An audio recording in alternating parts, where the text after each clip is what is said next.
അല്ല ഞാൻ ജീവിച്ചിരിപ്പുണ്ടല്ലോ. ഞാൻ ജീവിച്ചിരിപ്പുള്ളപ്പം പിൻവലിക്കാൻ പറ്റില്ലല്ലോ. ഞാൻ അന്ന് പറഞ്ഞതാണല്ലോ. കോമ്പിനേഷൻ കൊടുക്കാൻ വേണ്ടി ഇറങ്ങേണ്ട ഒരു ഘട്ടമുണ്ടാക്കിയത് സതീശനാണ്. ഞാൻ മത്സരിക്കാനില്ല എന്ന് പറഞ്ഞ് ഞാൻ ഇനി ആരും എന്താ പറയാ എന്നെ മത്സരത്തിന് പ്രതീക്ഷിക്കണ്ട എന്ന് പറഞ്ഞ് പിരിഞ്ഞതിന് ശേഷം ഞാൻ UDFന്റെ കൊലായിലെ ആ സ്റ്റെപ്പിലിരിക്കുകയാണ്. അവിടെ വന്ന് എനിക്കൊരു ചവിട്ടിൽ നിന്ന് വാതിലടച്ചു ശ്രീ VD സതീശൻ. അങ്ങനെയാണല്ലോ ഈ തെരഞ്ഞെടുപ്പിലേക്ക് ഞാൻ വരേണ്ടി വന്നത്. അപ്പോൾ ഞാൻ നോമിനേഷൻ കൊടുക്കാൻ പോകുമ്പോൾ ഞാൻ എല്ലാ കേരളത്തിലെ 3.5 കോടി ജനങ്ങളോടും പറഞ്ഞതാണ്, ഈ പറയുന്നത് പോലെ ഞാൻ ജീവിച്ചിരിപ്പുണ്ടെങ്കിൽ ഞാൻ മുന്നോട്ട് പോകുന്നു. അപ്പൊ ഞാൻ മരിച്ചിട്ടില്ല, അതുകൊണ്ട് ഞാൻ മുന്നോട്ട് പോകും. ഞാൻ പ്രചാരണത്തിലാണിപ്പോ. ഞാൻ ഇവിടെ നിൽക്കുമ്പോഴും പ്രചാരണത്തിലാണ്. പ്രചരണം നടക്കുന്നത് മുഴുവൻ എന്താ പറയാ ആധുനിക സംവിധാനങ്ങൾ വഴി നടന്നുകൊണ്ടിരിക്കുന്നുണ്ട്. എന്റെ ആളുകൾ ആ മണ്ഡലത്തിലെ വോട്ടർമാരുമായിട്ടും ലീഡർഷിപ്പുമായിട്ടും പ്രാദേശിക നേതാക്കളുമായിട്ടും യുവാക്കളുമായിട്ടും കർഷക സംഘടനകളുമായിട്ടും കാർഷിക സാമുദായിക പ്രവർത്തകരുമായിട്ടും എല്ലാം എന്റെ വർക്ക് നടന്നുകൊണ്ടേയിരിക്കുകയാണ്. എനിക്ക് PV അൻവറിന് അത്ര വലിയ പരസ്യ പ്രചാരണത്തിന്റെ ആവശ്യം ഈ ഒരു ഘട്ടത്തിലില്ല. അത് ഒരു 1-2 സ്റ്റെപ്പ് കഴിയുമ്പോൾ ഞങ്ങൾ ശക്തമായ പരസ്യ പ്രചരണത്തിലേക്ക് വരും. LDF UDF പറഞ്ഞത് അവര് തമ്മിലാണ് മത്സരം, PV അൻവറില്ല. നിങ്ങളുടെ കണക്കൂട്ടലിൽ എങ്ങനെ ആര് തമ്മിലാണ്? ജനങ്ങളും ആര്യാടൻ ഷൗക്കത്തും സ്വരാജും തമ്മിലാണ് മത്സരം. 2 പേര് പിണറായിയുടെ വക്താക്കൾ, ഒന്ന് തെളിഞ്ഞ വക്താവ്, ഒന്ന് ഒളിഞ്ഞ വക്താവ്. ഈ പിണറായിസം ഈ സംസ്ഥാനത്ത് ഉയർത്തിക്കൊണ്ടുവന്ന ഒരു വ്യക്തിയാണ് ഞാൻ. പിണറായിസം എന്താണെന്ന് കേരളത്തിലെ ജനങ്ങളെ പഠിപ്പിച്ചവനാണ് ഞാൻ. എന്തിനാണ് ഞാൻ ഈ നിയമസഭാ സാമാജികത്വം രാജിവെച്ചതെന്ന് പറഞ്ഞവനാണ്. ഇവിടുത്തെ മലപ്പുറം ജില്ലയിലെ ന്യൂനപക്ഷങ്ങളെ വേട്ടയാടുകയും അനവധിയായ കേസുകളിൽ ഉൾപ്പെടുത്തുകയും പാസ്പോർട്ട് പോലും എടുത്ത് ജീവിതം മുന്നോട്ട് കൊണ്ടുപോകാൻ കഴിയാത്ത വിധം വഴിയടച്ച് രാജ്യത്തെ ഏറ്റവും വലിയ ക്രിമിനലുകളുള്ള ഒരു ജില്ലയാക്കി ജില്ലയെ മാറ്റിയത് സുജിത് ദാസാണ്. ആ ചോദ്യമാണ് പാർലമെന്റിൽ വന്നത്. അതിനു വേണ്ടിയിട്ടായിരുന്നു 12,000 11,000 കേസുണ്ടായിരുന്നത് വർദ്ധിപ്പിച്ച് 10,000 ഉയർത്തി 3 വർഷം കൊണ്ട് 1,00,000 ചില്ലാനത്തോളം കേസുണ്ടാക്കി. ആ കേസുകൾ മുഴുവൻ അവസാനം പാർലമെന്റിൽ BJPയുടെ ഒരു MPയുടെ ഒരു ചോദ്യം വരികയാണ്, ഇന്ത്യയിൽ ഏറ്റവും കൂടുതൽ ക്രിമിനലുകളുള്ള ജില്ല ഏതാണെന്ന്. ആ ചോദ്യത്തിന് ഉത്തരം പാർലമെന്റിൽ വന്നത് മലപ്പുറം ജില്ലയാണ്. എന്തുകൊണ്ടാണ് മലപ്പുറം ജില്ലയിൽ ഇത്രമാത്രം ക്രിമിനലുകൾ? 75% അവിടെ മുസ്ലിങ്ങളാണ് താമസിക്കുന്നത്. ഇതാണ് പാർലമെന്റിൽ വന്ന ചോദ്യം. ഈ ചോദ്യം ഇന്ത്യ മുഴുവൻ അവർ പ്രചരിപ്പിക്കുകയാണ് RSS. അതിന് വഴിയൊരുക്കി കൊടുക്കാനാണ് സുജിത് ദാസിനെ 3.5 കൊല്ലം ആ കസേരയിൽ ഇരുത്തിയത്. അതിനെ ചോദ്യം ചെയ്തത് PV അൻവറാണ്. അതുകൊണ്ട് ജനങ്ങൾക്കറിയാം. ഇപ്പൊ എന്നെ വർഗീയവാദിയാക്കാനുള്ള വലിയ ശ്രമം നടത്തിക്കൊണ്ടിരിക്കുന്നുണ്ട്. ഞാൻ കേരളത്തിലെ ജനങ്ങളോടൊന്ന് ചോദിക്കട്ടെ, ഞാൻ ഈ ആനിമൽ മനുഷ്യൻ അറ്റാക്ക് വിഷയം ഉയർത്തിക്കൊണ്ടുവന്നത്, വന്യമൃഗശല്യം ഉയർത്തിക്കൊണ്ടുവന്നത് ഈ കുടിയേറ്റ മലയോര കർഷകർക്ക് വേണ്ടിയാണ്.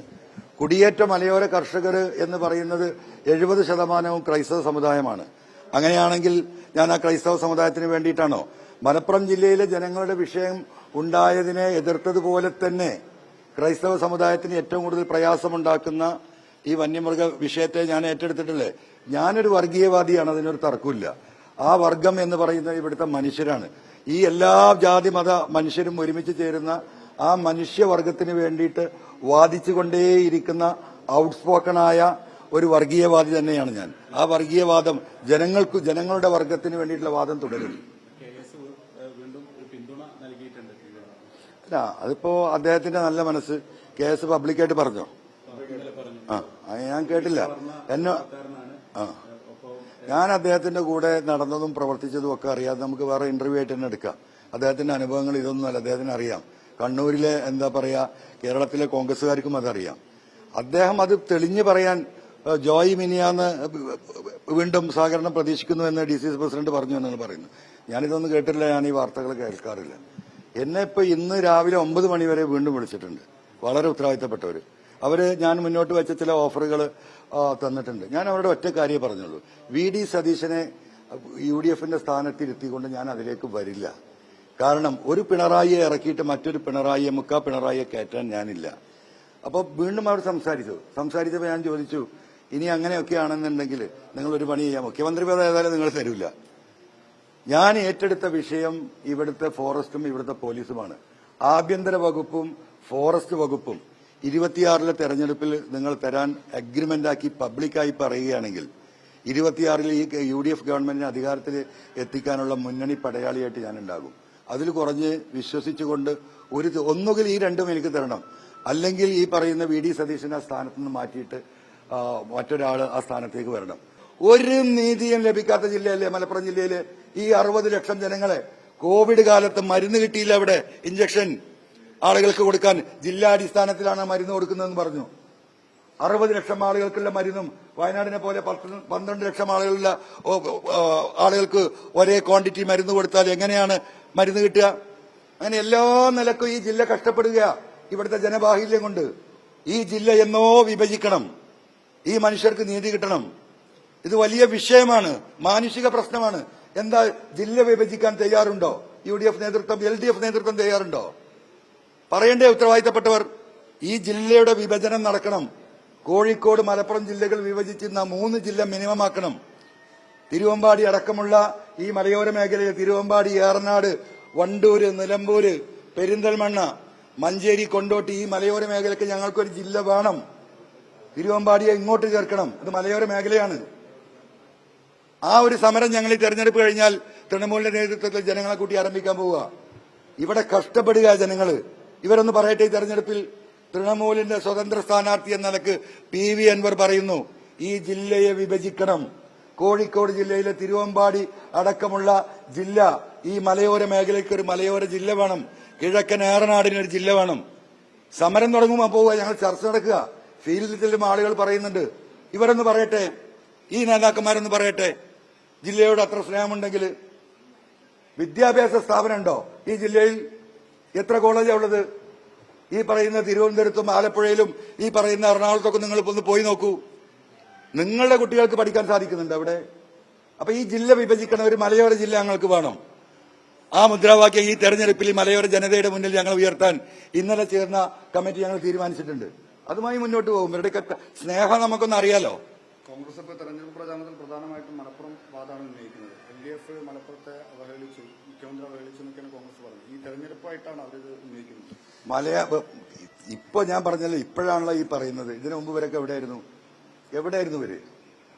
ഞാൻ ഏറ്റെടുത്ത പിണറായി സഭി അജിത് കുമാറിനെ റീഇൻസ്റ്റേറ്റ് ചെയ്യുന്നു. അദ്ദേഹത്തിന് ഉന്നത സ്ഥാനങ്ങൾ വീണ്ടും നൽകുന്നു.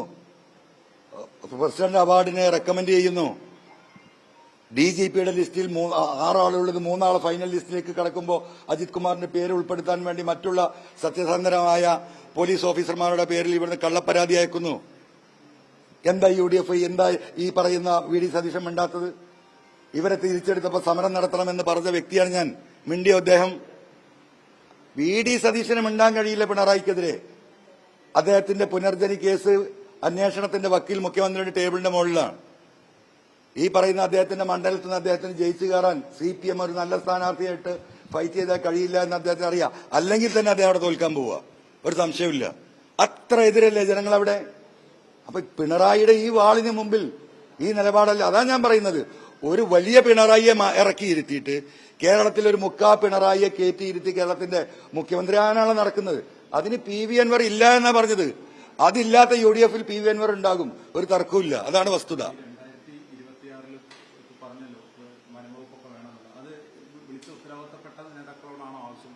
അല്ല, അപ്പൊ റോട്ടിൽ കൂടെ പോകണമെന്ന് എനിക്ക് പറയാൻ പറ്റില്ലല്ലോ. അതെ. വനം വകുപ്പും ആഭ്യന്തരവും ഇവിടെ റെക്ടിഫൈ ചെയ്യേണ്ട 2 വകുപ്പാണ്. ഒന്ന് പോലീസിലെ RSS വൽക്കരണം, 2 ഈ IFS ഉദ്യോഗസ്ഥന്മാരുടെ കേന്ദ്ര ലോബിയുമായി ബന്ധപ്പെട്ട് ഈ മനുഷ്യരെ, മലയോര മേഖലയിലെ മനുഷ്യരെ കുടിയിറക്കാൻ വന്യമൃഗങ്ങളുടെ ആവാസ കേന്ദ്രമാക്കി ഈ മലയോര മേഖലയെ മാറ്റിക്കൊണ്ടിരിക്കുകയാണ്. മൃഗങ്ങൾക്ക് കുടിക്കാൻ വെള്ളമില്ല, തീറ്റല്ല, പ്രൊട്ടക്ഷൻ വാളില്ല. പ്രോത്സാഹിപ്പിക്കുകയാണ് ഇവർ. ആനയും കടുവയും കേരളത്തിലെ ജനങ്ങളിലേക്ക് ഇറങ്ങി വരണം. നിർബന്ധിത അവസ്ഥയിൽ ജനങ്ങൾ ഇറങ്ങിപ്പോണം. ഇപ്പൊ എന്താ സർക്കാരിന്റെ ഒരു പദ്ധതി ഉണ്ടല്ലോ, 5-6 വർഷമായി ഞാൻ പറയാണ്. എന്താ പദ്ധതി? ഈ വനത്തിനോട് ചേർന്ന് താമസിക്കുന്ന ആളുകൾക്ക് അവർക്ക് വിറ്റ് ഇറങ്ങിപ്പോവാൻ ആരും വാങ്ങാൻ കിട്ടില്ല. സർക്കാർ പദ്ധതി പ്രഖ്യാപിച്ചു 15 ലക്ഷം രൂപ. 10 സെന്റും ഒരു വീടുമാണെങ്കിൽ 15 ലക്ഷം. 10 സെന്റും ഒരു വീടും 15 ഏക്കറയാണെങ്കിൽ 10 ഏക്കറയാണെങ്കിൽ 15 ലക്ഷം. 160ഓളം ആളുകൾ 2 ഏക്കറയും 4 ഏക്കറയും ഈ പറയുന്ന 1500-2000 സ്ക്വയർ ഫീറ്റുള്ള വീട് വിട്ടിറങ്ങിപ്പോന്നു.